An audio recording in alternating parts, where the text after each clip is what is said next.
Family Code, Title 2, Legal Separation. Article 55. A petition for legal separation may be filed on any of the following grounds. 1. Repeated physical violence or grossly abusive conduct directed against the petitioner, a common child, or a child of the petitioner.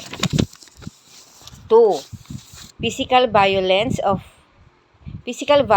or moral pressure to compel the petitioner to change religious or political affiliation. 3. Attempt of respondent to corrupt or induce the petitioner, a common child, or a child of the petitioner to engage in prostitution or connivance in such corruption or inducement. 4. Final judgment sentencing the respondent to imprisonment for more than 6 years, even if pardoned. 5. Addiction or habitual alcoholism of the respondent. 6. Lesbianism or homosexuality of the respondent. 7. Contracting by the respondent of a subsequent bigamous marriage, whether in the Philippines or abroad. 8. Sexual infidelity or perversion. 9. Attempt by the respondent against the life of the petitioner. 10. Abandonment of petitioner by respondent without justifiable cause for more than 1 year. 10. For purposes of this article, the term child shall include a child by nature or by adoption. Article 56. The petition for legal separation shall be denied on any of the following grounds. 1. When the aggrieved party has condoned the offense or act complained of. 2. Where the aggrieved party has consented to the commission of the offense or act complained of. 3. Where there is connivance between the parties in the commission of the offense or act constituting the ground for legal separation. 4. Where both parties have given ground for legal separation. 5.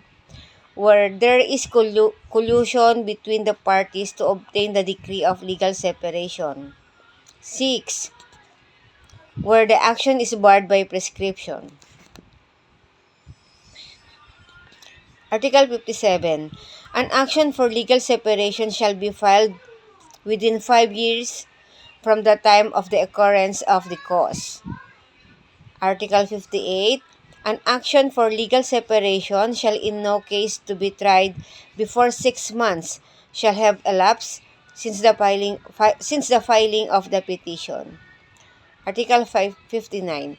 No legal separation may be decreed unless the court has taken steps toward the reconciliation of the spouses and is fully satisfied. Despite such efforts, the reconciliation is highly improbable. Article 60. No decree of legal separation shall be based upon a stipulation of facts or a confession of judgment. In any case, the court shall order the prosecuting attorney or fiscal assigned to it to take steps to prevent collusion between the parties and to take care that the evidence is not fabricated or suppressed. Article 61. After the filing of the petition for legal separation, the spouses shall be entitled to live separately from each other. The court, in the absence of a written agreement between the spouses, shall designate either of them or a third person to administer the absolute community or conjugal partnership property. The administrator appointed by the court shall have the same powers and duties as those of a guardian under the rules of court. Article 62. During the pendency of the action for legal separation, The provision of Article 49 shall likewise apply to the support of the spouses and the custody and support of the common children. Article 63.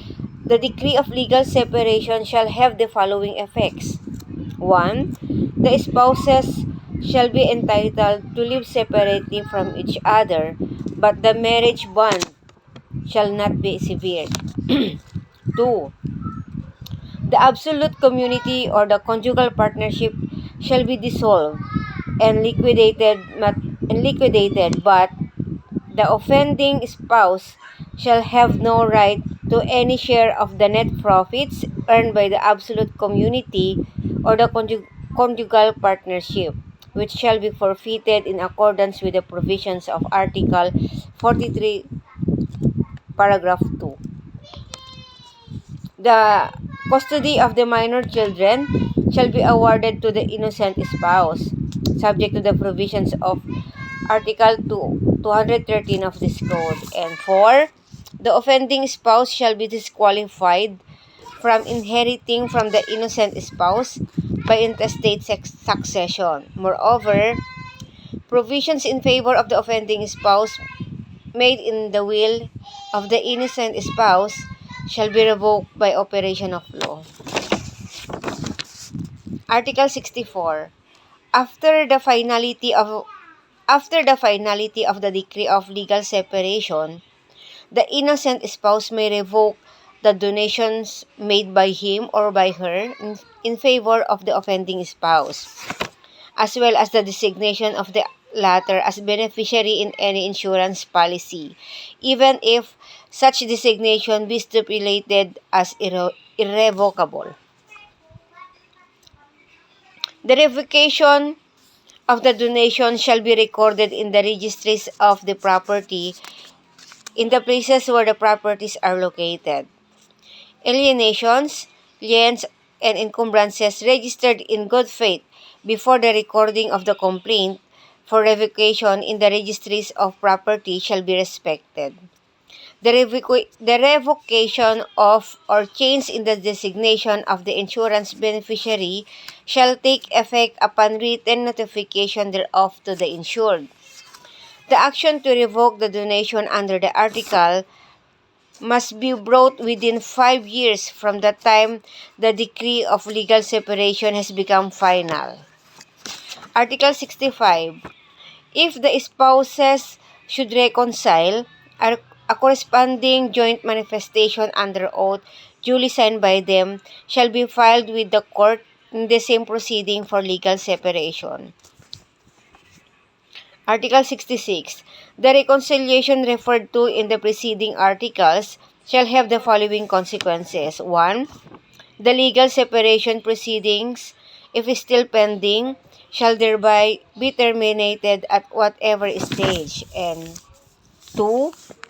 The final decree of legal separation shall be set aside, but the separation of property and any forfeiture of the share of the guilty spouse already affected shall subsist, unless the spouses agree to revive their former property regime. The court's order containing the foregoing shall be recorded in the proper civil registries. Article 67. The agreement to revive the former property regime referred to in the preceding article shall be executed under oath and shall specify 1. The properties to be contributed anew to the restored regime. 2. Those to be retained as separated properties of each spouses. And 3. The names of all their known creditors, their addresses, and the amounts owing to each. The agreement of revival and the motion for its approval shall be filed with the court in the same proceeding for legal separation, with copies of both furnished to the creditors named therein. After a due hearing, the court shall, in its order, take measures to protect the interests of creditors, and such order shall be recorded in the proper registries of properties. The recording of the ordering in the registries of property shall not prejudice any creditor not listed or not notified unless the debtor's spouse has sufficient separate properties to satisfy the creditor's claim. Title 3. Rights and obligations between husband and wife. Article 68. The husband and wife are obliged to live together, observe mutual love, respect, and fidelity, and render mutual help and support. Article 69. The husband and wife shall fix the family domicile. In case of disagreement, the court shall decide. The court may exempt one spouse from living with the other if the latter should live abroad or there are other valid or compelling reasons for the exemption. However, such exemption shall not apply if the same is not compatible with the solidarity of the family. Article 70. The spouses are jointly responsible for the support of the family. The expenses for such support and other conjugal obligations shall be paid from the community property and in the absence thereof from the income or fruits of their separate properties. In case of insufficiency or absence of said income or fruits, such obligations shall be satisfied from their separate properties. Article 71. The management of the household shall be the right and duty of both spouses. The expenses for such management shall be paid in accordance with the provision of Article 70. Article 72. When one of the spouses neglects his or her duties to the conjugal union or commits acts which tend to bring danger, dishonor, or injury to the other or to the family, the aggrieved party may apply to the court for relief. Either spouse may exercise any legitimate profession, occupation, business, or activity without the consent of the other. The latter may object only on a valid, serious, and moral grounds. In case of disagreement, the court shall decide whether or not the objection is proper and the benefit has accrued to the family prior to the objection or thereafter. If the benefit accrued prior to the objection, the resulting obligation shall enforce against the community property. If the benefit accrued thereafter, such obligation shall be enforced against the separate property of the spouses who has not obtained consent. The foregoing provisions shall not prejudice the rights of creditors who acted in good faith.